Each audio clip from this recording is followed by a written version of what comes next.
Bonjour à tous et à toutes, bienvenue dans cette nouvelle vidéo. Aujourd'hui je vais vous parler de ma vision, le petit bilan que j'ai fait par rapport au triangle connu de bourreau, victime et sauveur. Le but de cette vidéo est de vous aider à prendre conscience sur ce schéma, ce qui se passe lorsque ce schéma se met en place.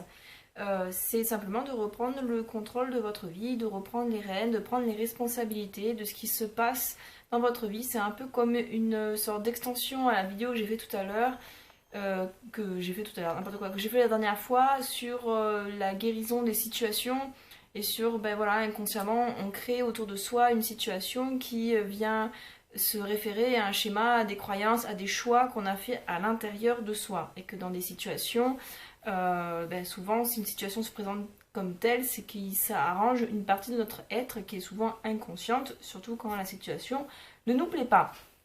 Donc aujourd'hui, je parle particulièrement du schéma bourreau, victime, sauveur. Et donc vous apporter un petit peu de lumière là-dessus pour vous faire comprendre, vous faire comprendre si jamais vous êtes dans cette situation-là, que vous êtes dans cette situation, que vous puissiez reconnaître cette situation pour vous-même ou pour éventuellement accompagner, aider quelqu'un et savoir quoi faire dans ce genre de situation.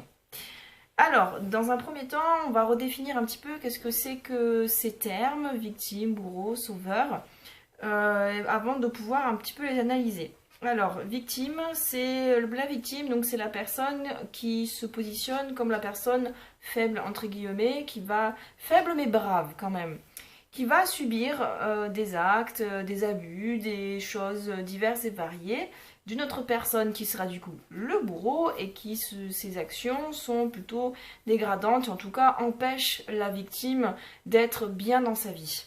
Pour faire vraiment, je fais une description un peu grossière et pour que le but c'est pas que vous attachiez aux mots, mais pour que vous ayez l'énergie en fait que ça dégage. Plus que les mots, etc., tatiller dessus, compagnie. Alors, le bourreau. Donc, le bourreau, c'est la personne qui se présente comme étant la personne forte, dans le sens où qui va contrôler sa victime, qui va avoir des actes un peu abusifs, contrôlants, etc., et qui fait d'une autre personne sa victime, sur lequel il va déferler toute sa méchanceté gratuite. Donc le bourreau est volontaire ou non, conscient, inconscient. Voilà, c'est la personne qui va se présenter comme faisant du mal à une autre personne qui va être sa victime.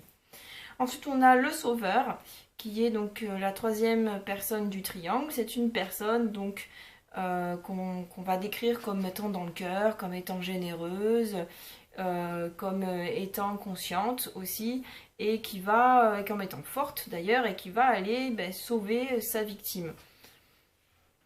Les croyances à ce niveau-là, donc un peu les préjugés, les petits trucs qui se passent. Alors la victime, une personne fragile, malchanceuse, abusée, naïve, avec de la candeur, innocente, le cœur ouvert. Le bourreau, c'est être une personne avec une méchanceté gratuite, sans cœur. Une personne manipulatrice, violente, dans une méchanceté, voilà. Et le sauveur, ça va être un peu une personne généreuse, altruiste, qui tend la main gratuitement, qui est désintéressée, qui voit les choses clairement. Dans le schéma classique de ce qu'on pense être, on a en gros un bourreau qui est méchant, qui fait une victime innocente et du coup qui fait un sauveur qui va aller sortir la victime de ce système bourreau-victime. Donc pour moi en fait on le traduit plutôt en triangle, mais pour moi il y a un premier système bourreau-victime auquel se greffe un sauveur pour aller défaire la victime de son bourreau. Alors après, bon là j'ai simplifié, j'ai mis un bourreau, une victime, un sauveur, mais c'est pas forcément comme ça. Des fois il n'y a pas forcément un bourreau identifié, une victime identifiée, mais ça peut être une personne victime de plein de personnes qui deviennent bourreaux un peu malgré elles. Et voilà, voilà. Alors, sur la première réflexion que je vous propose sur le schéma un bourreau donne une victime, donne un sauveur, je voulais apporter une autre réflexion en partant du principe que les choses ont un sens et et qu'on est créateur de sa vie, et voilà, en remaniant un petit peu les choses différemment. Finalement, est-ce qu'il se sent à ce point-là unique, de cause à effet, une personne méchante qui va faire une victime, qui va faire qu'il y a un sauveur pour la sauver, ou est-ce que en fait une victime ne peut pas faire un bourreau également, ou est-ce qu'un sauveur ne peut pas faire une victime aussi et un bourreau aussi également? Finalement, qu'est-ce qui, un peu comme l'histoire de l'œuf et de la poule, qu'est-ce qui engendre l'un et l'autre? Est-ce que c'est un bourreau qui engendre une victime? Est-ce que c'est une victime qui engendre un bourreau? Est-ce que c'est une victime qui engendre un sauveur? Ou un sauveur qui engendre un bourreau? Quels est vraiment les liens qui unissent ces trois personnages-là? Alors déjà, le premier point de réflexion que je peux vous apporter, c'est que les personnes se positionnent en tant que telles. C'est-à-dire que dans les faits, il n'y a pas forcément un bourreau, une victime, un sauveur. Dans les faits, il y a des faits et les gens se positionnent par rapport à ces faits-là. C'est-à-dire que, par exemple, un bourreau pourrait à la base se positionner comme une victime. Et une victime se positionner comme une victime et être jugé comme un bourreau. Et inversement, il y a un sauveur pour être jugé comme bourreau. Et le sauveur peut se retrouver en état de victime au bout d'un moment, etc. Donc pour vous dire déjà que finalement, au niveau de ces termes-là, il y a une espèce de flou. Et finalement, c'est la façon dont on interprète les choses et c'est la façon dont la personne se positionne par rapport à ce qu'elle vit qui fait que c'est une victime, un bourreau ou un sauveur. Donc déjà, c'est déjà une chose à savoir. En gros, ce que je veux dire par là, c'est que même si vous, dans une relation, dans quelque chose qui s'est passé, vous positionnez en victime, peut-être qu'à un endroit, vous avez été aussi bourreau. Vous avez peut-être essayé d'être sauveur au mauvais endroit et que vous êtes du coup retrouvé, ça s'est retourné contre vous, vous vous retrouvez victime. Mais vous ne retenez que l'impression d'être victime. Et là-dessus, il y a vraiment différentes histoires, différents jeux de théâtre qui peuvent se passer. Par exemple, on a vraiment souvent les... Déjà, pour moi, de base, il n'y a pas de méchanceté gratuite. Avoir un bourreau moche et méchant qui fait du mal, qui cherche des victimes à qui faire du mal, c'est vraiment un positionnement de victimisation. C'est vraiment un positionnement qui rassure et qui permet de pointer du doigt en disant « Ah, c'est lui le méchant, il faut le punir, il faut porter justice, il faut... » Enfin voilà quoi. C'est vraiment pas un positionnement qui est constructif en fait à la base.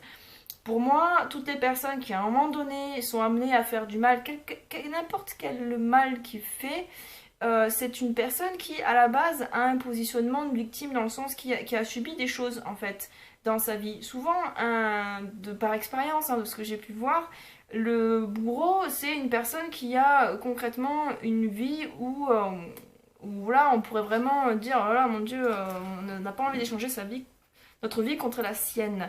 Et c'est souvent des personnes parfois qui se sont retrouvées être victimes et qui sont retrouvées à subir des choses qu'elles n'auraient pas voulu subir et qui se retrouvent du coup à avoir des manques, à avoir un petit peu des façons de se désaxer mentalement et qui fait que en voulant allant combler ses manques et combler les trous, les vides qu'elle ressent à l'intérieur d'elle, elle va aller faire des victimes en fait. Mais elle tombe sur qui? Qui sont ces victimes? En fait, les victimes, ce sont les personnes qui ont finalement le même problème de base, la même source de douleur que le bourreau lui-même. En fait, ce qui lie les trois personnes dans ce jeu, parce que c'est vraiment un jeu de rôle, ce qui lie les trois personnes dans ce jeu de rôle, c'est la souffrance de base. La souffrance de base dans ce triangle, c'est la même. Et la souffrance de base, globalement, c'est la peur de ne pas être reconnu, c'est la vie d'intérieur, c'est la solitude, c'est je n'arrive pas à trouver ma place et j'ai l'impression que je ne peux pas être aimée comme je suis, alors je cherche un moyen de me faire aimer. Là, on va regarder un peu plus la victime et le sauveur. C'est vraiment important pour ces deux cas-là. En gros, la victime, quelque part, inconsciemment, il y a une partie d'elle qui va se mettre en position de victime et qui va chercher des bourreaux, des situations dans lesquelles elle pourra être en position de victime. Pourquoi? Parce qu'il y a quelque chose dans l'inconscient de la victime qui lui a fait croire, à un moment donné dans son développement, qu'il faut qu'elle attire pitié, qu'elle soit dans une position un peu de faiblesse et de négative comme ça, parce que ça va attirer la bénédiction des autres, ça va attirer l'attention des autres, ça va lui... et parce que dans l'inconscient de la victime, elle ne voit l'amour des autres que s'ils s'occupent d'elle. Et elle va chercher du coup à ce que les autres s'occupent d'elle. Elle va chercher à être En fait, c'est un positionnement qui la sécurise. Il y a beaucoup de choix primaires qu'on fait en fonction de notre sécurité. Si pour une personne aller bien et que tout se passe bien dans sa vie, ça veut dire que personne s'intéressera à elle parce qu'elle se dit si je vais bien et si je suis pas dans une position de souffrance, personne va venir m'occuper de moi parce que j'ai besoin de rien. Et du coup, vu que je me sens pas digne d'être aimée comme je suis, ben je présente aucun intérêt. Et les gens vont s'éloigner de moi, je vais me retrouver seule, etc. C'est le schéma de base. Du coup, inconsciemment, je me mets dans des situations merdiques dans lesquelles je m'en sors pas. Comme ça va me permettre, ça va m'obliger, enfin, ça va me permettre de me plaindre, ça va me permettre de montrer ma souffrance et ça va me permettre d'attirer l'amour des autres, l'attention des autres.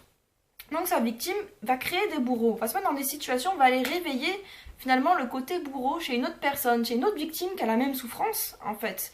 Et cette souffrance chez son bourreau va se manifester d'une sorte qu'il aura un comportement qui sera un peu abusif pour sa victime, qui la fera souffrir. Mais c'est ce que cherche la victime inconsciemment.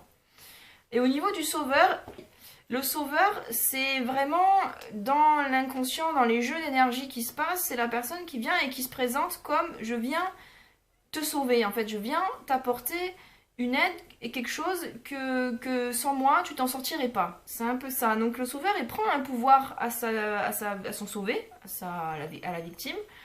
Et la victime donne un pouvoir à son sauveur. En fait, lui donne le pouvoir de sa vie. En fait, donne le pouvoir de son bien-être. Le sauveur, en général, il souffre en fait de la même chose. Il souffre d'un problème où il a la sensation que il ne peut pas se faire aimer autrement que s'il aide les personnes et de se rendre indispensable pour les personnes qu'il aide. Donc le sauveur cherche à se rendre complètement indispensable. Donc il va aller combler les besoins de tout le monde et c'est sa sécurité, c'est sa façon de trouver sa place dans son existence, c'est la façon de trouver sa place auprès des autres. Donc quelque part, le sauveur crée des victimes parce qu'il a besoin de victimes pour exister. Si personne n'a besoin de lui, il est en insécurité. Enfin, c'est ce que son mental lui raconte. Évidemment, c'est pas l'être profond de la personne. On est sur un conditionnement, on est sur une souffrance qui nous amène à un conditionnement, à un comportement conditionné. On n'est pas sur la vérité de la base de la personne. Pour moi, personne n'est réellement victime, n'est réellement bourreau, voilà, c'est le masque qu'on porte pour se rassurer parce qu'on a peur, parce qu'on souffre. Donc j'en étais où? Mon sauveur, voilà. Donc le sauveur, c'est pareil, c'est la même souffrance que la victime et que le bourreau. C'est une personne qui n'arrive pas qui ne conçoit pas, qui peut être aimé simplement parce qu'il est, et du coup il y a à la base, il y a vraiment quand même une ouverture du cœur, qui a envie d'aider son prochain, etc. Ça y est, mais c'est teinté du reste, de la peur d'être seul, de la peur d'être abandonné, d'être rejeté. Et du coup, pour sécuriser et maintenir un lien social avec les autres et se sentir un peu se sentir entouré, se sentir important, de ses façons de prendre la place auprès des autres, il va chercher absolument à aider les autres et à se rendre indispensable pour les autres. Vous voyez, si vous posez la question à un moment donné, si vous êtes dans une position de sauveur ou vraiment dans une position d'aidant, posez-vous la question, si quelqu'un d'autre vient aider plus efficacement que vous, la personne que vous essayez d'aider, est-ce que vous allez ressentir de la jalousie? Est-ce que vous allez ressentir quelque chose de négatif ou au contraire, est-ce que vous allez être vraiment content pour la personne que vous essayez d'aider? Parce que du coup, le sauveur, dans son insécurité, il va absolument vouloir aider lui, la personne qu'il a décidé d'aider, donc la personne qu'il a envie d'aider. Et si quelqu'un lui coupe l'herbe sous les pieds en allant l'aider plus efficacement, il va pas être content. Il faut vraiment se rendre compte, parce qu'il y a beaucoup de gens, et je rencontre beaucoup de gens, et moi-même, qui ont envie absolument d'aider son prochain, c'est super noble comme envie, comme désir, mais il faut faire attention que ça ne soit pas teinté de négativité, d'énergie négative, de souffrance, de peur, comme ça, parce qu'en fait, quand on est comme ça, on aide personne. On aide vraiment personne, dans le sens que, voyez bien que c'est logique, si pour vous sentir exister, pour trouver votre place dans votre vie, vous avez besoin de gens qui souffrent autour de vous, vous n'avez pas de réel intérêt à ce que ces gens aillent mieux. Enfin, aillent vraiment mieux et soit indépendant de vous, n'ait plus besoin de vous pour aller bien. Donc le sauveur a tendance à inconsciemment, mais c'est inconscient tout ça. Le sauveur, il n'a pas la conscience qu'il fait ça du tout. Le sauveur a tendance à inconsciemment rendre son sauvé dépendant de lui. Et le sauveur, il va, dans son intérêt, il va aider la personne à juste remonter la tête hors de l'eau, et puis c'est tout. Et ce qui se passe en plus pour le sauveur, c'est qu'il ne se rend pas compte de son mécanisme. Donc dans sa tête, dans sa conscience, il va absolument aider la personne. Et plus il aime la personne, et plus il va vouloir l'aider. Mais il ne va pas y arriver complètement. Il y aura toujours quelque chose qui fait que la personne, et puis en plus la victime, n'a pas forcément envie d'être aidée, parce qu'elle est dans son positionnement de victime, et son positionnement qu'il faut que j'ai besoin des autres, il faut que les autres viennent m'aider, parce que c'est comme ça que je sens leur amour. Donc un sauveur qui n'a pas vraiment envie de sauver sa victime, une victime qui n'a pas vraiment envie d'être sauvée, ça donne un cocktail molotov détonnant, où le sauveur finit par s'épuiser, parce qu'il n'arrive pas à sauver sa victime, et parce qu'il ne le veut pas, et la victime ne le veut pas non plus. Et il va s'épuiser, et vraiment des gens qui se retrouvent vraiment épuisés au bout de plusieurs années à aider, pas qu'une personne, hein, mais tout le monde dans leur famille, leurs amis, etc., etc. Et finalement, il y a toujours un pet de travers, toujours quelque chose qui va pas. Et finalement, qui va devenir victime de ses victimes. Et qui se retrouve dans une position de victimisation où personne ne l'écoute, où c'est toujours lui qui va aider pour les autres, c'est toujours cette personne, c'est toujours lui qui va être aux petits soins pour les autres, qui va être là pour les autres, et dit oh et personne n'est là pour moi, et elle rentre dans une victimisation, et dans la victimisation et de si j'ai pas fait ça c'est parce que c'était pour un tel, si je me suis pas occupée de moi c'était parce que j'ai trop occupé à aider les autres, et on rentre dans des schémas comme ça.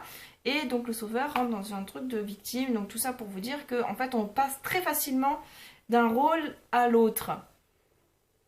Et d'ailleurs la victime, si elle n'a pas envie d'être sauvée, au bout d'un moment ce qui se passe c'est que la victime peut se retourner contre son sauveur et lui faire tout un tas de reproches. Tu m'as étouffé, tu veux trop ceci, cela pour moi, tu projettes des choses sur moi, etc.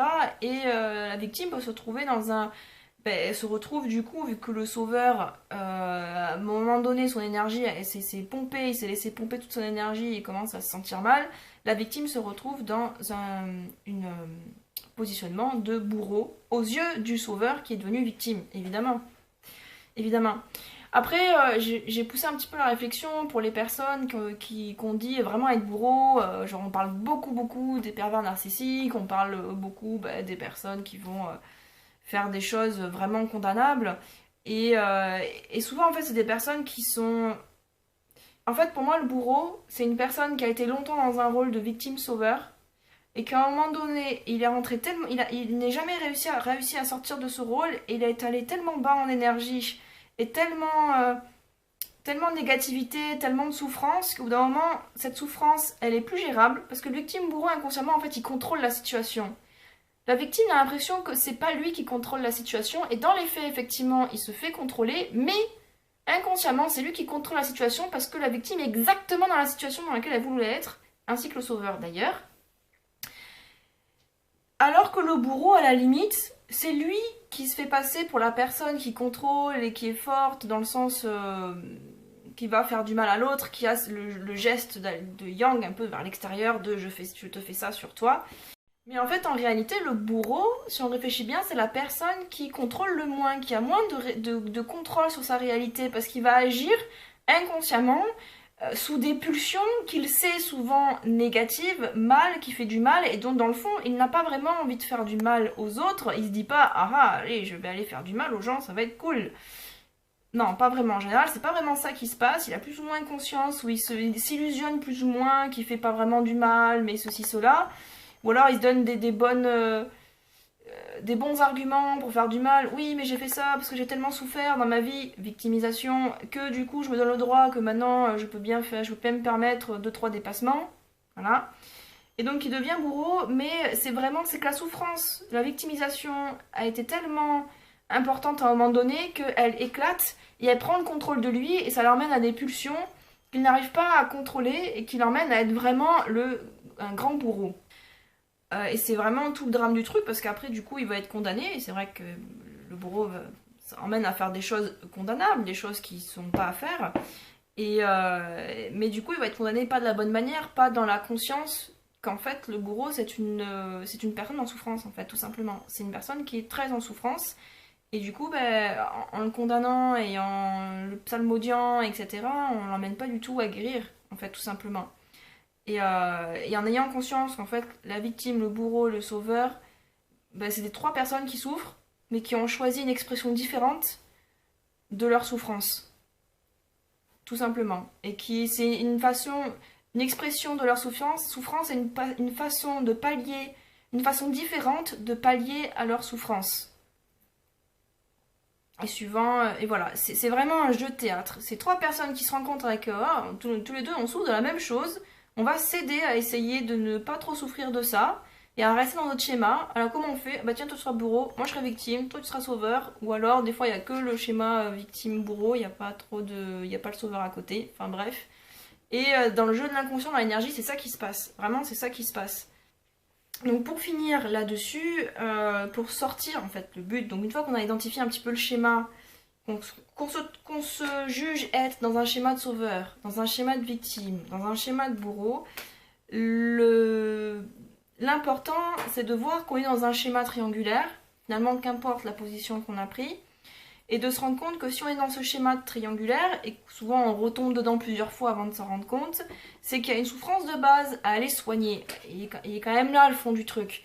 Il y a une souffrance de base à aller regarder, à aller soigner, à aller regarder d'où prend la source, à aller regarder, par exemple pour une personne qui vraiment est dans la victimisation, aller regarder quelle est la personne de base qui l'a peut-être victimisée et où elle n'a pas riposté, elle n'a pas pris sa défense, où est-ce que elle a l'impression de ne pas être aimée, voilà, où est-ce qu'est son mécanisme en fait, quels sont ses mécanismes et pourquoi elle a un mécanisme où elle se retrouve dans cette situation-là, et de mettre en lumière un petit peu tout ça et d'aller le délivrer en fait, c'est vraiment d'aller se délivrer de tout ça et bah, de prendre les responsabilités et de prendre enfin les rênes de sa vie. Voilà, donc il y a l'introspection et puis après bah, il y a aussi la thérapie, il y en a plein, diverses, il y a tout ce qui est EFT, la reliance, les soins énergétiques, etc. Mais bon bref, d'aller se prendre en charge, tout simplement. D'aller d'abord se regarder en face, dans le bon sens du terme, hein, d'aller regarder en face dans le sens, aller regarder où sont ses véritables souffrances et le schéma qui fait qu'on se retrouve toujours dans la même galère. Et du coup d'aller penser, une fois qu'on a regardé où sont les véritables souffrances, d'aller les penser en fait au final et d'aller rétablir la vérité. Parce que finalement ce schéma là, quand on se met à ce point-là dans un schéma où on a besoin de sauver quelqu'un pour sentir exister ou de se faire victimiser pour sentir que les autres nous aiment quand ils viennent nous consoler, c'est vraiment que il y a à la base il y a quelque chose de faux, on s'est fait des illusions et il y a une vérité à rétablir. Voilà, donc j'espère que cette petite vidéo a pu vous aider.